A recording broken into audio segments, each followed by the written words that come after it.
몇 개월의 아름다움 속에 이 마가다락방 같은 이곳에서 수수감사 주일의 감사가 오늘 예배에 더욱더 넘쳐나게 지켜가면서 오늘 말씀은 누가복음 22장 8절 30절 말씀입니다. 시작.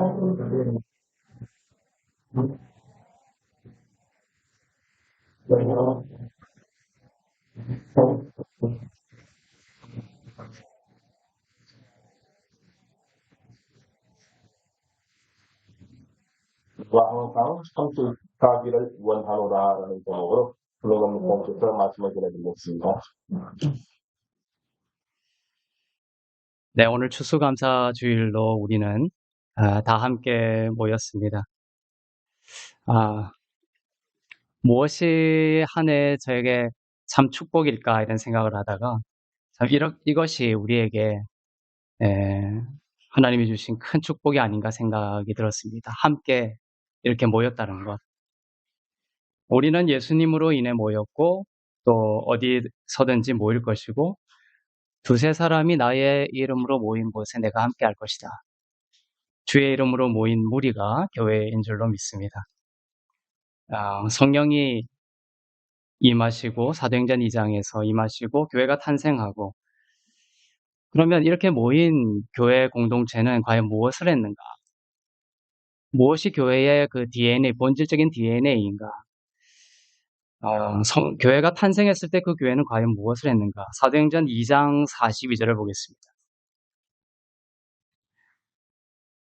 사도행전 2장 42절 시작. 그들이 사도의 가르침을 받아 서로 교제하고 떡을 떼며 오로지 기도하기를 힘쓰니라. 이것이 초대교회의 교회가 태어나면서 교회가 했던 일입니다. 이것이 예배입니다. 교회가 탄생하면서 우리는 참된 예배자로 부름받았습니다. 사도행전 4장 24절을 보면 첫째 예배는 무엇인가? 첫째는 사도의 가르침을 받는 것입니다. 은혜의 복음을 계시받아 그 말씀이 선포되고 그 말씀을 듣고 그 말씀을 믿음으로 살아가는 것이 바로 교회입니다. 두 번째는 서로 교제하고 떡을 떼는 것입니다. 우리가 이제 순모임도 하고 순도 하나의 두세 사람으로 주의 이름으로 모인 곳이기 때문에 그것도 하나의 예배 공동체이고 교회라고 볼 수가 있습니다. 여러분이 누구와 만나든지 지금 사도행전 2장 42절에서 하나님께서 말씀하시는 이 교회의 근본적인 DNA가 실천이 된다면 그것은 바로 주님이 기뻐하시는 교회 공동체가 된다는 것이죠. 둘째는 서로 교제하고 떡을 떼는 것입니다. 눈에 보이지 않는 하나님을 사랑하는 방법을 성경에서 말하고 있죠. 그것은 바로 눈에 보이는 형제 자매를 사랑하는 것이다. 눈에 보이는 형제 자매를 사랑하지 않고 눈에 보이지 않는 하나님을 사랑한다고 말하는 것은 어불성설이다라고 성경이 말하고 있습니다. 그래서 서로 사랑하고 교제하는 것이 하나님을 사랑하는 것이며 교회의 본질입니다. 주신 말씀으로 서로 사랑으로 교제하고 떡을 떼는 것이 교회인 것이죠. 작은 음식이라도 놓고 나누며 먹는 애찬을 뜻할 뿐만 아니라 서로 교제하고 떡을 뗀다는 이 말은 작은 음식을 두고 서로 식사를 하는 이러한 애찬을 뜻할 뿐만 아니라 성찬을 말하기도 합니다. 교회는 사회적이고 또 정치적이고 계층적이고 또 빈부적인 모든 장벽이 무너진 곳입니다. 당시에 그 2000년 전에 서로 교제했다라는 이 말 속엔 지금의 우리가 생각하는 그 개념을 초월하는 상당한 그 레디컬한 급진적인 개념이 들어있었습니다. 당시에는 귀족도 있었고 노예도 있었습니다. 사람 취급받지 않던 노예들이 있었죠. 그런 사람들이 한 공간, 교회라는 주의 이름으로 모여서 서로 말을 썼고 서로 온기를 느끼고 서로 식사를 하고 교제를 마음을 나누었다라는 것이죠. 이것이 바로 교회가 있는 곳에 일어나는 놀라운 하나님의 역사인 줄로 믿습니다. 모든 장벽이 무너진 곳입니다. 교회 공동체는 그것이 어떠한 장벽이 있든지 그것이 무너진 곳이 바로 교회라는 것이다. 서로 교제하고 떡을 뗀다는 것은 이렇게 단순한 의미가 아닙니다. 여기에 치유가 있고 온전한 용납과 용서가 있습니다. 여기는 하나님의 집이고 아버지의 집입니다. 모든 벽이 무너지고 평등한 위치에서 주님의 사랑을 받는 지체로서 함께 밥을 먹고 성찬을 하는 주의 자녀들입니다. 함께 성찬을 한다는 의미 속에는 그리스도를 중심으로 한 몸이라는 의미가 있습니다. 우리가 빵을 성찬할 때 한 덩어리인 빵을 찢죠. 그것은 예수님의 몸의 찢기심을 말할 뿐만 아니라 그렇게 우리를 교회로 삼으신 것은 우리 각 지체들이 한 몸이라는 것이죠. 그리스도 안에서 한 몸이라는 것을 뜻합니다. 우리가 옆에 있는 성도들을 바라볼 때 타인이다라는 개념을 가지면 안 됩니다. 저분은 그리스도이며, 왜냐하면 주님을 머리 삼은 몸이거든요. 그래서 저 형제는, 저 자매는 그리스도이며 또 다른 나다라는 생각을 가져야 됩니다. 이것이 사회 동아리와 다른 것이며 다른 기관과 다른 의미인 거죠. 교회의 의미입니다. 셋째, 교회는 기도하고 묵상하기를 힘썼습니다. 밖으로 나가서 사회를 변혁시키고 정치를 개혁하라는 것이 본질이 아닙니다. 그것은 우리의 변화를 통한 열매입니다.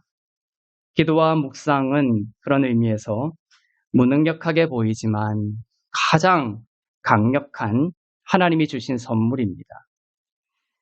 기도와 묵상은 하나님 없이는 아무것도 할 수 없다라는 고백이고 하나님 없이는 아무것도 하고 싶지 않다라는 예수님 중심성을 말합니다. 기도하고 묵상할 때 성령께서 일하시고 천군 천사가 일하기 때문이죠. 밖에 나가서 모든 것을 개혁하고 바꾸려고 나의 힘으로 먼저 나가는 것이 아니라 먼저 기도하고 묵상하면서 주님을 만나는 것입니다. 그 안에서 성령으로 충만해져서 그때 밀려나가는 것입니다. 사회로. 그리고 그 가운데 참된 변화와 개혁이 일어나는 것이죠. 그래서 주님이 올라가시면서 땅끝까지 이르는 내 제자가 되라라고 말씀하시고 스탑했어요. 그렇게 말씀하신 뒤에 가지 마라. 가라 해놓고 가지 말았어요. 어떻게 해라? 먼저 예루살렘에 모여서 기도하고 있으라는 것이죠. 예루살렘에 모여서 기도하고 있으라. 그래서 사도행전 2장에 보면 지금처럼 이 마가의 다락방과 같은 이런 공간 속에 성도들이 모여서 기도하고 성령을 받기를 기다리고 있었습니다. 그리고 성령을 받았을 때 기도하고 묵상하며 주님을 만났을 때 그들은 성령의 충만함을 힘입어서 예루살렘과 온 유대와 사마리아 땅끝까지 흩어지는 하나님의 교회가 되었던 것이죠. 복음을 듣고 또 서로 떡을 떼며 사랑으로 교제하는 가운데 기도와 묵상으로 선포하면 하나님은 우리를 변화시키시고 또한 부패하고 멍든 상처 입은 사회를 그러한 영혼들을 치유하게 하실 줄로 믿습니다. 오늘 유집사님 댁에서 이렇게 예배하며 또 예배 후에 우리는 애찬을 나누며 서로 교제합니다. 이 모두가 방금 읽은 사도행전 2장 42절에 나온 하나님께서 우리에게 보여주신 교회의 예배의 모습입니다. 거룩한 하나님이 만드신 교회의 질서를 따라 이루어지는 예배입니다. 예찬을 또 준비하고 또 예배를 준비한 모든 성도들의 수고가 예배이고 하나님은 그 수고를 절대로 헛되지 않게 하실 것입니다. 예수님은 우리를 원하시죠. 예수님은 우리를 떠나십니까? 약속하셨어요. 절대로 떠나지 않을 것이다. 그것은 구약과 다른 신약의 개념입니다. 구약 때는 떠나기도 하고 다시 오기도 하고 떠나기도 하고 다시 오기도 했습니다. 하지만 신약은 성령께서 우리 가운데 오셔서 영원히 예수의 영인 성령은 우리를 떠나지 않고 우리와 항상 함께 하신다. 떠났다라고 생각하는 것은 여러분들의 잘못된 착각일 뿐입니다. 또한 예수님은 어떤 면이 우리에게 요청하는 것이 있어요. 그것은 항상 끝까지 예수님과 함께 하기를 우리에게 원하신다는 것이에요. 예수님은 우리가 교회로서 예수님과 끝까지 함께 하기를 원하십니다. 오늘 다윗 얘기를 잠깐 볼 텐데 다윗은 비록 실수할 때도 있었지만 다윗은 성경에서 예수님을 상징하는 인물입니다. 예수님을 상징하는 모습으로 그려집니다. 예수님은 다윗의 가장 큰 후손으로 오셨죠. 사람들은 예수님을 다윗의 자손이라고 불렀습니다. 그래서 여러분들 다윗을 볼 때에 이 다윗 안에 예수님의 모습이 있다라는 것을 생각하면서 읽어야 합니다. 물론 다윗은 참한 나락에 빠지기도 했고, 차마 입에 담기 힘든 실패를 경험하기도 했습니다. 그러나 근본적으로 다윗을 통하여 예수님을 설명하고자 하는 것이 또한 성경의 큰 축입니다.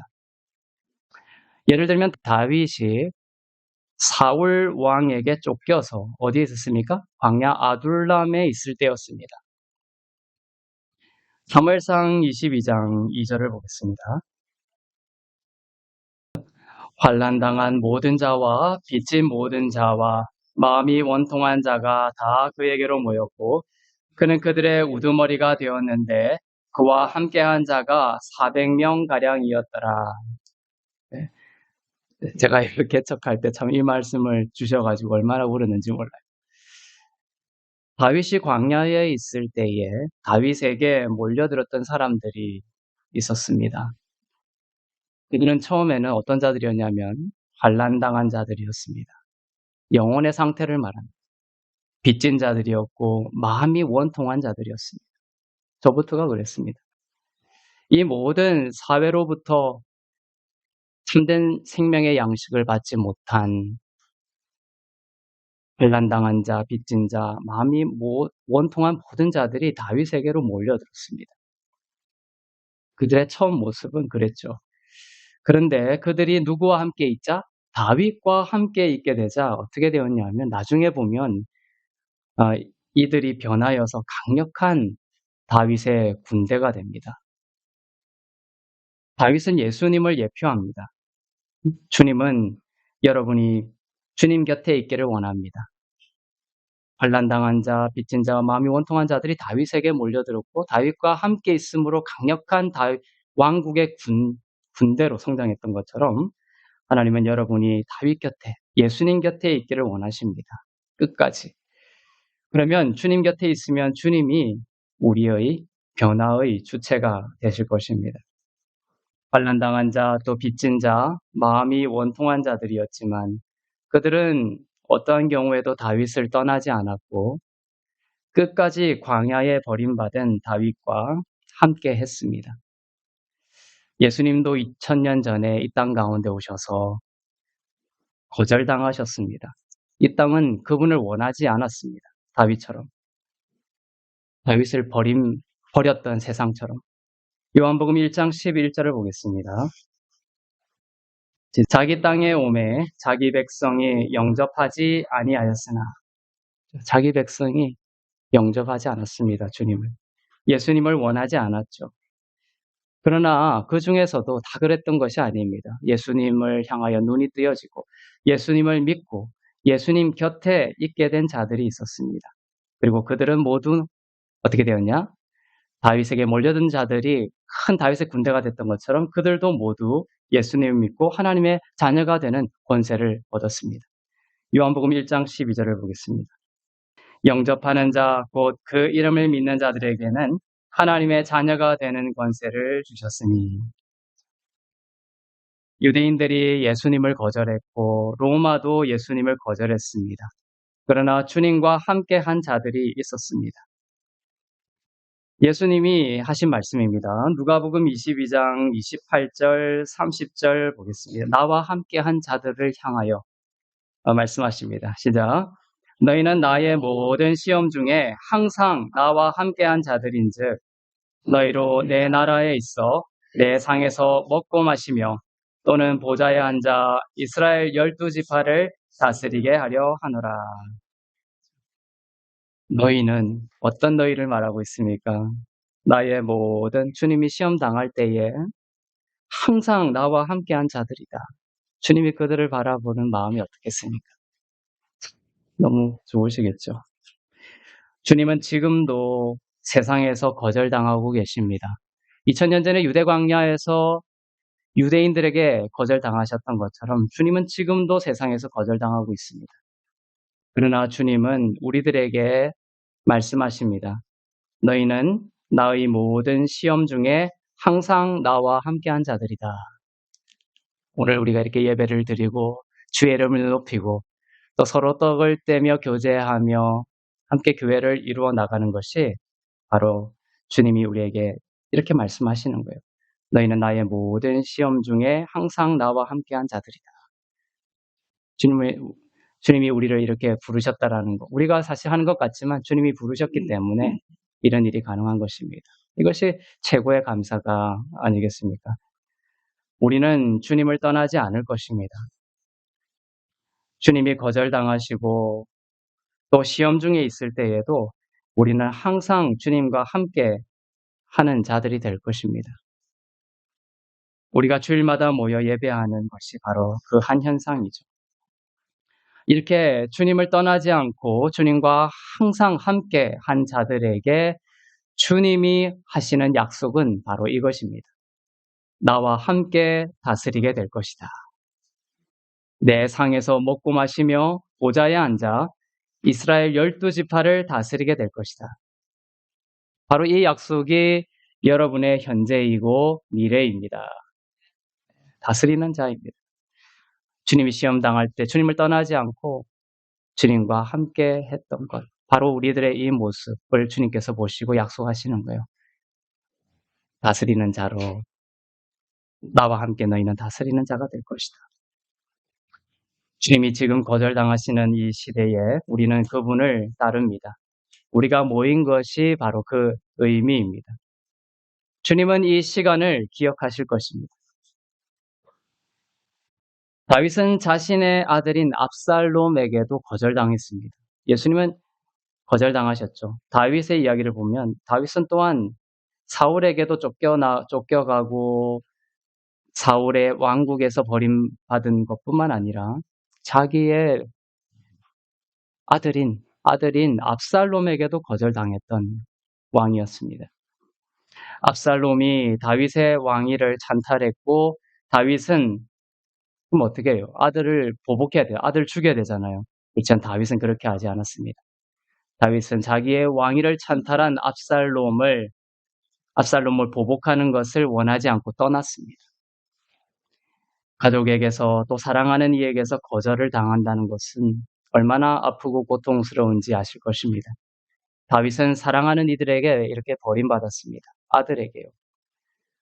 다윗은 다시 정처 없이 되었습니다. 아둘람에서 그렇게 정처 없이 되었다가 다시 왕이 되었는데 왕이 되고 또 아들에게 버림받고 정처 없는 처지가 되었던 것이죠.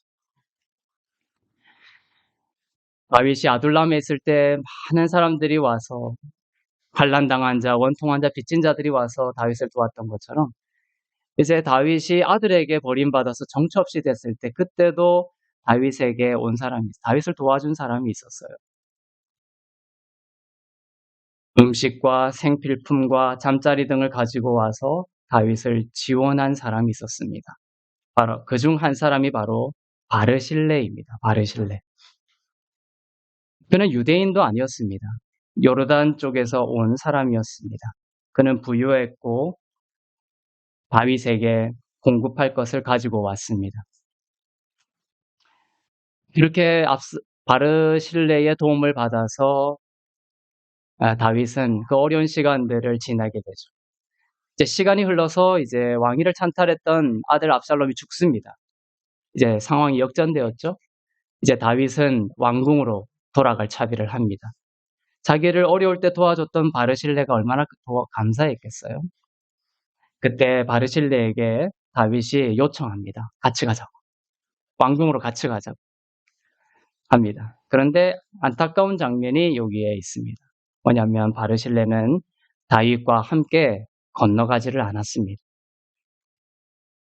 끝까지 다윗과 함께 하기를 멈췄다는 것이죠. 끝까지 다윗과 함께 하지 못했습니다.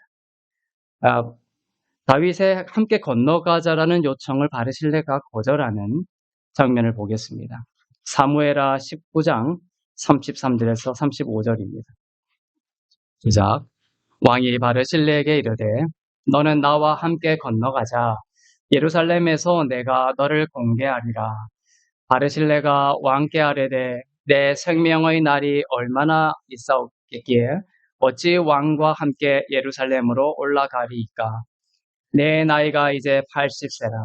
어떻게 좁고 흉한 것을 분간할 수 있사오며 음식의 맛을 알 수 있사오리이까.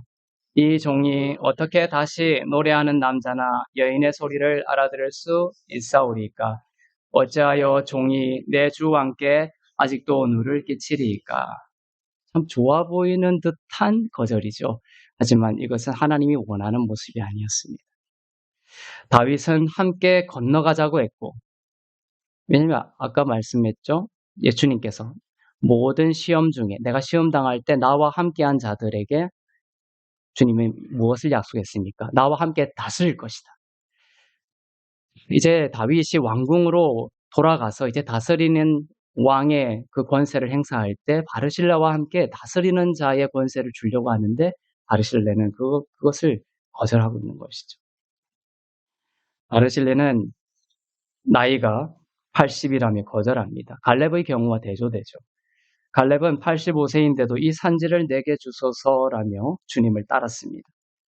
그리고 그 주님의 그 요청을 수용하고 따랐을 때 갈렙은 더욱 강건해졌고 안악 자손을 물리치게 되었던 것이죠. 주님의 함께 가자라는 요청을 거절하는 게 좋은 것이 아닙니다. 사실 주님의 요청을 아멘으로 받아들이고 하나님의 나라와 그의 의를 구하는 삶으로 쫓아갈 때 사실은 그 안에 강건함이 있으며 형통함이 있으며 축복이 있다는 것이죠. 그렇지만 바르실레는 중간에 멈춰버립니다. 바르실레는 대단한 사람이었습니다. 관대하고 다윗을 사랑했습니다. 그러나 다윗이 건너가자고 했을 때, 즉 이 건넌다라는 것은 새로운 단계를 말이죠. 홍해를 건너고 요단강을 건너고 이런 것은 하나님의 나라, 하나님의 통치, 예수 그리스도를 중심으로 한 그 복음의 가치란 새로운 단계로 올라가는 것을 말하는 거예요. 다윗이 건너가자고 했습니다. 새로운 높은 단계로 올라가자고 했을 때 바르실레는 가지 못하겠다고 합니다. 자기의 나이, 자기의 상황, 자기의 커리어, 나의 실패의 경험, 나의 상황들 이런 것들 때문에 주님의 함께 가자라는 요청을 거절하고 있는 것입니다. 바르실레는 다윗을 위했지만 끝까지 다윗과 함께 하지 않았습니다. 오늘 주제의 말씀이 이것이에요. 주님과 항상 끝까지 함께 가자라는 것입니다. 일부 성도들은 그렇게 합니다. 그래 나는 구원받았고 구원받았으니까 나는 지옥 가지 않고 죄를 사함받았으니까 이것으로 충분해. 주님과 함께 건너가지는 않을 거야. 그냥 이제 내 생각대로 살 거야. 주님과 함께 계속하기를 원하지 않습니다. 많은 성도들이. 주님이 계신 곳은 하나님 우편이죠. 다윗이 건너가자라고 하는 것을 주님 편으로 대치해보면 하나님 우편, 부활하시고 하나님 우편에 계신 주님이 앉은 자리로 초청하십니다. 그들은 주님이 계신 곳까지 가기를 원하지 않습니다. 하나님 우편에 앉은 다스리는 자로서의 삶을 원하지 않는 것이죠. 그저 이 땅에 속한 삶의 방식, 세상이 가르쳐준 세상의 삶의 방식을 따라 살려고 안주하고 맙니다. 사람의 지혜로 살고 육적인 자기 힘으로 노력하며 살아갑니다. 그러나 하나님은 성도들이 건너가기를 원하시는 거예요. 히브리인이라는 그 히브리라는 단어도 어떤 뜻이냐면 건너가다라는 뜻이에요. 건너가기를 원하는 것입니다. 과거의 믿음에서 율법의 믿음에서 은혜의 복음의 믿음으로 건너가기를 원하시는 것입니다. 육적인 삶에서 생명의 성령의 삶으로 건너가기를 원하시는 것입니다. 이제까지는 내가 먹고 무엇을 입을까, 무엇을 먹을까, 무엇을 마실까 걱정하는 삶이었다면 이제 건너가야 되는 거예요. 뭐로? 그의 나라와 그의 의를 구하는 삶으로 건너가야 됩니다. 건너가면 이 모든 것을 어떻게 합니까? 더하시는 거예요. 그렇죠. 많은 사람들은 그의 나라와 그의 의를 추구하다 보면 무엇을 마실까, 먹고 마시고 입는 이 생활과 삶의 문제를 대등하게 보는 거예요. 주님께 시간을 들이면 이쪽이 줄어든다고 생각하는 거예요. 그것은 세상의 메커니즘이에요. 세상의 경제 원리입니다. 하지만 하나님 나라의 원리는 뭐냐면 나의 삶, 나의 시간을 주님께 드리면 하나님께서 세상 가운데서 더욱더 풍요로운 시간을 주시는 거예요. 주님께 나의 재산을 드리면 하나님께서 더 많은 삶의 축복으로 더하시고, 이것이 바로 이 마태복음에 나오는 바로 하나님이 주신 하나님 나라의 원리라는 것이죠. 먼저 그의 나라와 그의 의를 구하라. 그리하면 이 모든 것을 너희에게 더하시리라. 이제 건너가야 되는 것입니다. 하나님의 나라와 또 믿음으로 말미암아 의롭게 된 이 복음의 원리를 따라 우리는 끝까지 주님이 부르시는 날까지 끝까지 주님과 함께하며 이 믿음으로 살아가는 여러분이 되게 하실 것입니다. 요나단도 아시죠? 요나단도 다윗을 사랑했습니다. 좀 다윗을 생각하면 참 배신도 많이 당했어요. 사울 왕에게 참 추격당했고, 그렇게 사랑하는 아들 압살롬에게 찬탈당하고, 이제 사랑하는 요나단하고도 참 좋은 관계였습니다. 요나단은 다윗을 사랑했고 다윗과 언약까지 맺었습니다. 도원결의 같은 그런 것을 했죠. 다윗을 참 사모했던 왕이었습니다. 요나단이 누굽니까? 사울 왕의 아들이죠. 사울 왕에 이어서 왕위에 오를 자였습니다. 그는 다윗을 사랑했고 다윗에게 뭐라고 했냐면 당신과 함께 할 것이라고 약속했습니다. 근데 그 약속을 지키지 않습니다. 다윗이 버림받고 박해받을 때였습니다. 아둘람의 사람들을 비롯해 많은 사람들이 다윗과 함께 했습니다. 그들 중에 일부는 이방인이까지 했습니다. 그때 요나단이 어디 있었습니까? 그때 요나단은 왕궁에 있었습니다. 다윗 곁에 있지 않았습니다. 결정적일 때. 다윗을 사랑함에도 불구하고 주님이 버림받자, 주님이 어려움에 처하자, 다윗이 어려움에 처하자 다윗과 함께 하기를 멈추었던 것이에요. 성도 중에도 주님과 일정한 거리를 두고 살아가는 사람들이 있습니다. 그러나 주님이 여러분에게 원하시는 것은 주님이 계신 곳에 항상 끝까지 있는 것입니다. 아버지 사울 왕이 죽을 때 요나단도 같이 죽습니다. 만일 요나단이 왕궁에 있지 않고 다윗과 함께 했다면 요나단은 죽지 않고 살아서 다스리는 자가 되었을 것입니다. 다윗이 왕관을 쓰는 것을 보았을 것이고 다윗과 함께 왕국을 다스리는 자가 되었던 것이죠. 저는 그러지 못했습니다. 벌써 바르실레가 다윗이 함께 건너가자라고 했을 때 함께 건너가지 않았죠. 그런데 그때 함께 건너간 자가 있었습니다. 누구냐면 바르실레의 아들이었습니다. 아들. 이름이 김씨입니다.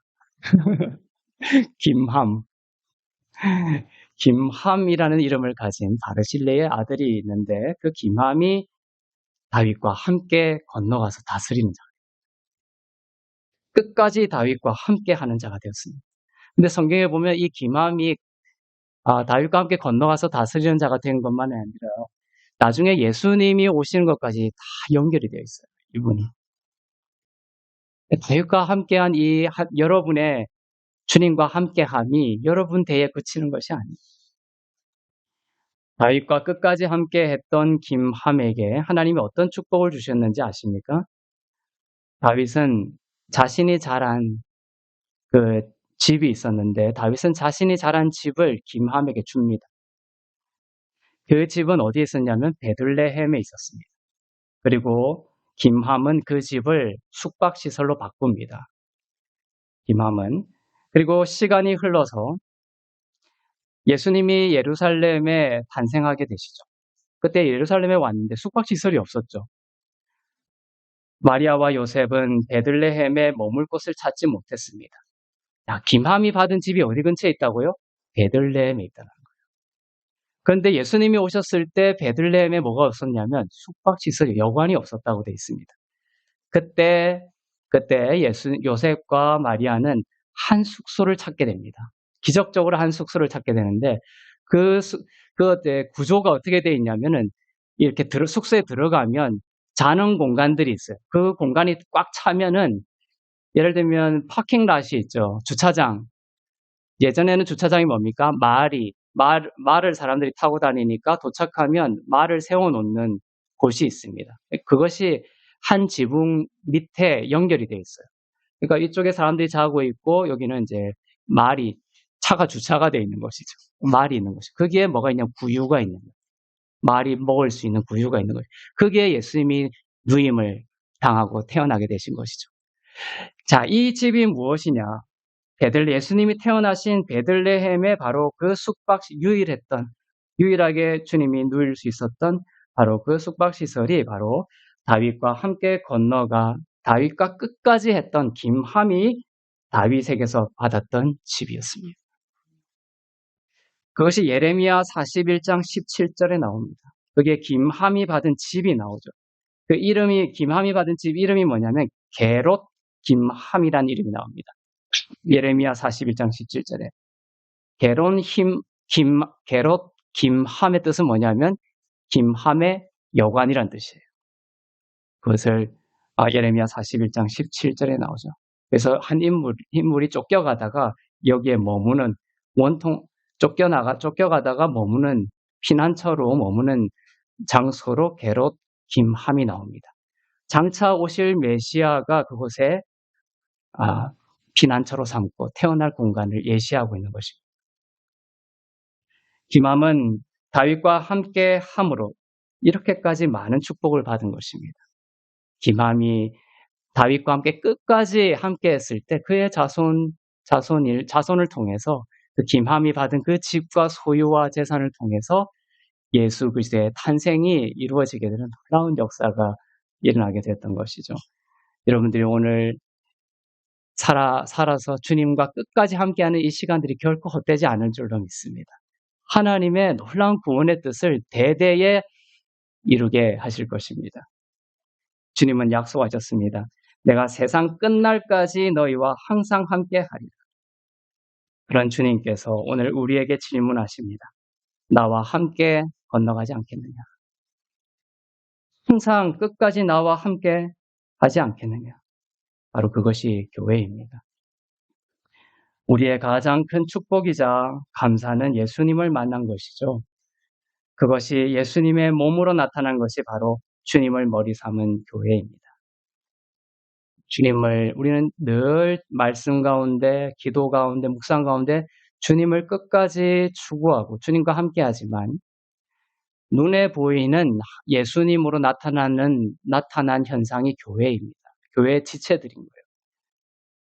교회 지체들이 원통하고 어렵고 환난당하고 할 때 그들과 끝까지 함께하고 끝까지 가는 것. 이것이 바로 주님과 함께 끝까지 가는, 그렇게 함으로써 다스리는 자로서의 권세를 누리기를 원하시는 하나님의 뜻이라는 것이죠. 예수 그리스도의 이름으로 우리는 모였습니다. 아둘람의 영혼들이 다윗과 끝까지 함께함으로 왕국의 큰 용사들이 되었던 것처럼 예수 그리스도의 이름으로 모여 복음의 가르침을 받고 사도의 가르침을 받고 서로 떡을 떼며 교제하고 기도하고 묵상함으로써 오직 예수의 은혜만을 의지하며 살아가는 교회가 되십시오. 이렇게 교회의 뿌리 박은 모습, 교회의 신기인자, 이렇게 그 사도행전에 나오는 이러한 모습처럼 가르침을 받고 떡을 떼고 교제하며 또 기도하고 묵상하는 이러한 모습, 이러한 교회의 성도들이 뿌리 박은 모습을 성경은 여호와의 집의 신긴자라고 표현합니다. 여러분은 바로 여호와의 집의 신긴자들입니다. 여호와의 집의 신긴자들은 심겨야 되는 거예요. 심겨야 돼요. 무교회주의는 위험한 것입니다. 손봉호 교수님이나 이런 분들은 무교회주의를 이 땅에 퍼뜨리고 있죠. 무교회주의는 적그리스도적인 것이에요. 여호와의 집에 심겨야 되는 것입니다. 심겨서 사도의 가르침을 받고 서로 떡을 떼고 교제하며 기도하고 묵상하는 것이 필요합니다. 그러나 오늘날 시대는 포스트 모더니즘과 개인주의가 되면서 무교회주의가 이제 판을 치는 거예요. 교회 필요 없다. 그냥 말씀만 잘 성경 보고 내 개인적인 신앙생활을 하면 된다. 이것이 오늘날 하나님의 마음을 아프게 하는 것이에요. 바벨론 포로에서 돌아와서 성전을 건축하죠. 그때 멈춰버립니다. 원수들이 와서 하나님의 집을 건축하는 것을 멈춰버리고 12년 동안이나 멈춰버립니다. 학계 선지자를 일으켜서 하나님께서 말씀하세요. 너희들이 너희 집 짓는 것에 열중하고 너희 집 짓는 것을 아름답고 화려하게 하는데 그렇게 몰두해 있는데 하나님의 집을 신경 쓰는 자가 없구나. 그것이 이제 이 팬데믹을 지나면서 많은 사람들이 교회에 대한 사모함을 잃어버렸어요. 그것이 바벨론 포로를 거치면서 일어난 현상이라는 것이죠. 오늘날도 팬데믹과 많은 사회적인 어려움을 겪으면서 우리의 신앙 가운데 들어오고 있는 비교회주의, 개인주의, 주님의 피로 사신 교회를 멸시하는 이러한 영적인 흐름이 있다는 것을 여러분들이 분별해야 되는 것입니다. 그래서 오늘 우리가 이렇게 모인 것은 그냥 우연히 모인 것이 아닙니다. 정말 이 흔들리는 시대에 하나님께서 피로 사신 이 교회를 끝까지 세우시고 끝까지 함께 하기를 원하시는 주님의 마음으로 우리를 불러주셨고 끝까지 함께함으로 우리를 세상 가운데 복음으로 다스리는 자로 사용하시기 위해 우리를 이 자리에 불러주신 줄로 믿습니다. 요셉이 이랬죠. 형제들이 아버지 야곱이 죽으니까 이제 요셉이 보복할 거라고 두려워하죠. 이제 아버지가 죽었으니까 요셉이 나를 보복할 거야. 그러나 요셉은 이렇게 말했어요. 애굽으로 보낸 것은 형제들 너희들이 팔아서 내가 온 것 아니다. 제가 이 교회 개척한 것이 사람들의 어떤 환경 때문에 그냥 어쩔 수 없이 개척한 것이 아니라는 거예요. 여러분들이 이곳에 모인 것이 어떤 사람들의 어떤 환경과 나의 어떤 결정 때문에 온 것이 아니라는 것이에요. 요셉은 뭐라고 표현하고 있습니까? 걱정하지 마십시오. 하나님이 나를 이곳에 보내셨다는 것이에요. 그것이 우리에게 필요한 믿음입니다. 하나님이 나를 이곳에 보내셨다. 여러분들의 직장이 불만스럽고 힘들고 왜 이렇게 이런 직장에서 내가 이런 생활을 이렇게 천대받는 삶을 살아야 돼? 이렇게 생각하십니까? 그럴 때 요셉의 말을 떠올리세요. 내가 이곳에 온 것은 누가 보내셨다? 하나님이 보내셨다는 것입니다.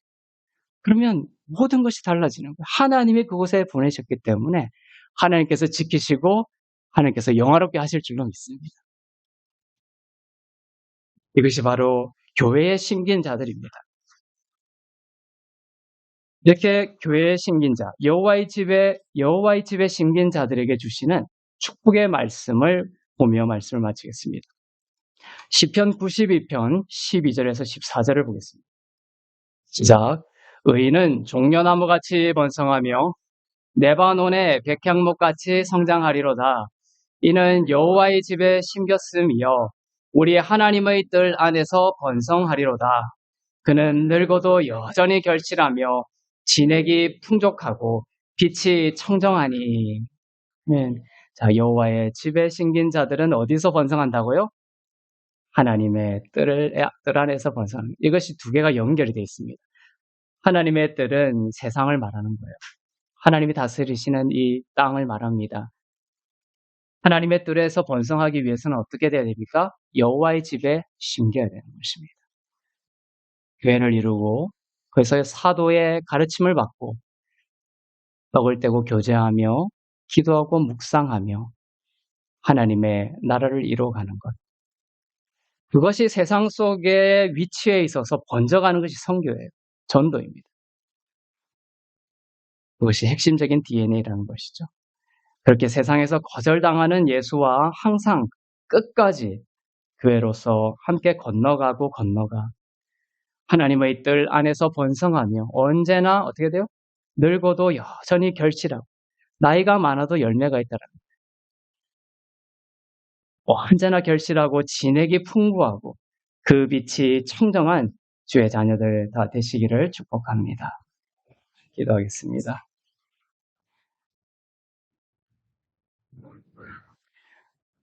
사랑하는 하나님 감사합니다. 오늘 우리에게 요청하시는 주님의 음성을 듣습니다. 함께 건너가지 않겠느냐. 이제 더 높은 나와 함께 다스리는 차원으로 건너가지 않겠느냐. 여호와의 집에 심긴 자로서 다스리는 자로 살아가지 않겠느냐. 내가 이 교회를 피로 샀는데 이 교회 피로 산 교회를 멸시하는 이 시대의 적그리스도적인 사상을 거부하고 이제 여호와의 심긴 자로 교회로서 끝까지 주님과 함께하는 자로 나와 함께하지 않겠느냐.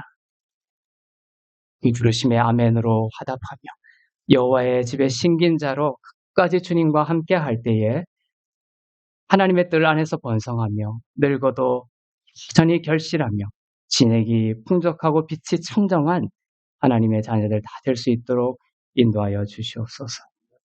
감사드리며 주 예수 그리스도의 이름으로 기도합니다.